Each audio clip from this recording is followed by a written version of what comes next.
સૌથી પહેલું વિકસિત રાષ્ટ્ર, સશક્ત રાષ્ટ્ર. ભગવાન રામનો જ્યાં જન્મ થયો એ નગરીનું નામ છે અયોધ્યા. એટલે અયોધ્યા એટલે જેને યુદ્ધમાં કોઈ જીતી શક્યું નથી એવું નગર એટલે અયોધ્યા. જેણે યુદ્ધમાં આજ દિવસ સુધી કોઈ જીતી શક્યું નથી એવું નગર, એવું રાજ્ય એટલે અયોધ્યા. અને મોદી સાહેબે 15મી ઓગસ્ટમાં અમૃત વર્ષના જે 5 પ્રણ કીધા હતા એમાં સૌથી પહેલું સશક્ત રાષ્ટ્ર, વિકસિત રાષ્ટ્ર, સશક્ત રાષ્ટ્ર. અયોધ્યા નગરી વિશે સાંભળો. ક્યાંય પણ રામાયણમાં તમને એવી કોઈ કથા નહીં મળે કે અયોધ્યા નગરી ઉપર કોઈએ ચડાઈ કરી. એક કથા નહીં મળે. ઇતિહાસમાં એવી એક કથા નહીં મળે કે જ્યારે રઘુવંશીઓ અયોધ્યામાં રાજ કરતા હતા ત્યારે કોઈ, અને ઇતિહાસો લખાણા જ છે, પણ એક પણ ઇતિહાસમાં તમને એવી કોઈ કથા નહીં મળે કે કોઈએ કૌશલ પ્રદેશ ઉપર ચડાઈ કરી હોય.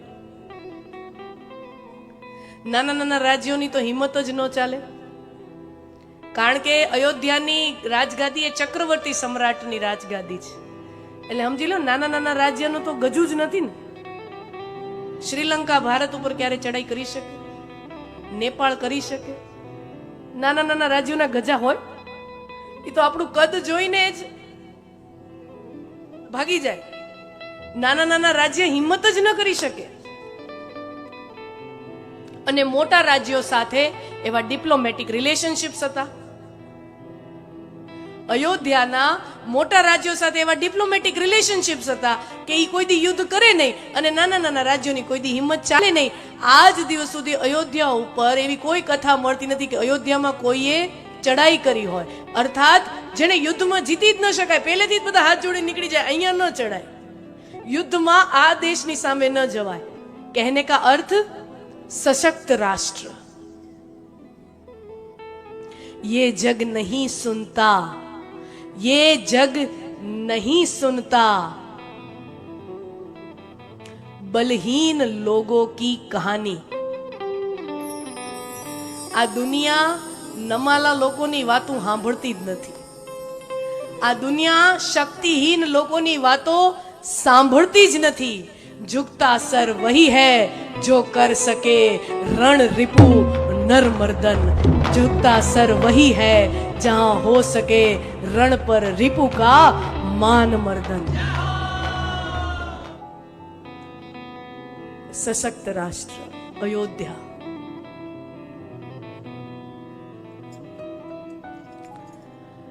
बीजू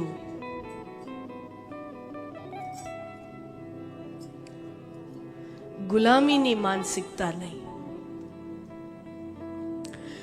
છેલ્લા 1100 વર્ષથી હું ને તમે કોઈને કોઈ પ્રકારની ગુલામીમાં જીવતા આવ્યા છીએ. 11મી સદીમાં સર્વપ્રથમ વિધર્મીઓનો મારો આ દેશમાં શરૂ થયો 11મી સદીમાં.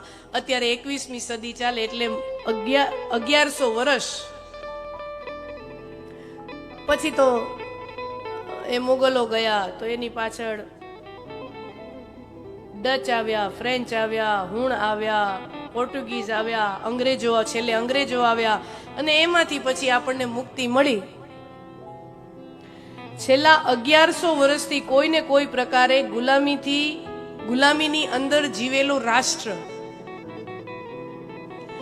એની અંદર પોતાની રાષ્ટ્રીય અસ્મિતા પ્રત્યે, પોતાના ધર્મ પ્રત્યે જે ખુમારી હોવી જોઈએ, જે ગૌરવ હોવું જોઈએ, 1100 વર્ષના મારા 1100 વર્ષના આક્રમણથી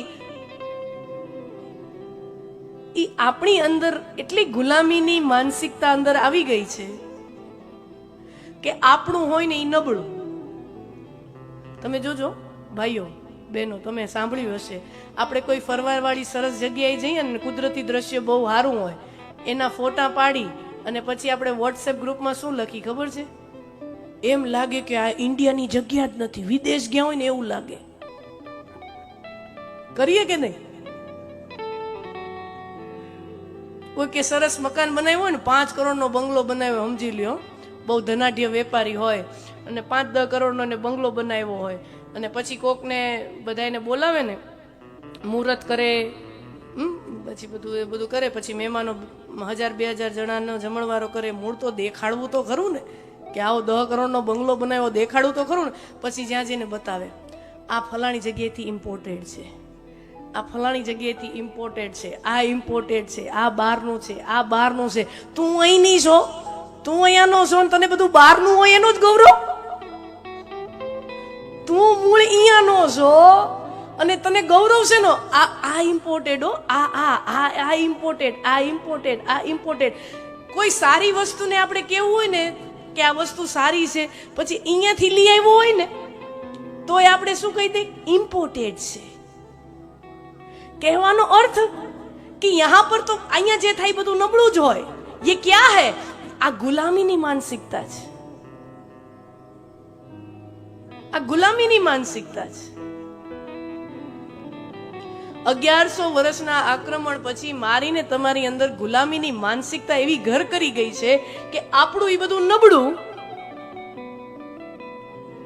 અને આપણી સીમાની બહારનું એ બધું ઉજળું.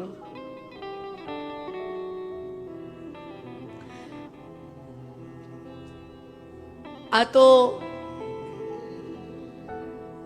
છેલ્લા 10 વર્ષથી 15 વર્ષથી 10 વર્ષથી વિશેષ કરીને આપણે જોઈએ છીએ કે યુવાનોની અંદર વળી પાછી પોતાના ધર્મ પ્રત્યે, પોતાના મૂળિયા પ્રત્યે એવી અસ્મિતા પુનઃ સ્થાપિત થઈ છે કે અમારા મુખ્ય મૂળિયા શું છે, અમારી પરંપરા શું છે, અમારી વિરાસત શું છે, અમારી તાસીર શું છે, અમારી હેરિટેજ શું છે.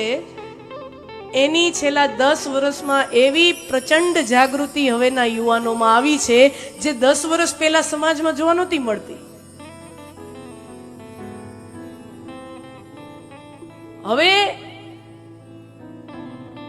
નારા લગાવતા, આપણે માત્ર નારા નથી લગાવતા, આપણે એ વસ્તુને અહીંયા મહેસૂસ કરીએ છીએ. ગર્વ સે કહો હમ હિન્દુ હૈ. આ નારા 10 વર્ષ પહેલા સંભળાતા નહોતા, 10-12 વર્ષ પહેલા સંભળાતા નહોતા. ગર્વ સે કહો હમ હિન્દુ કહેવાનો તાત્પર્ય આપણા મૂળિયા, આપણા ધર્મ, આપણા શાસ્ત્રો, એના પ્રત્યે જિજ્ઞાસા શું છે મારે સમજવા છે.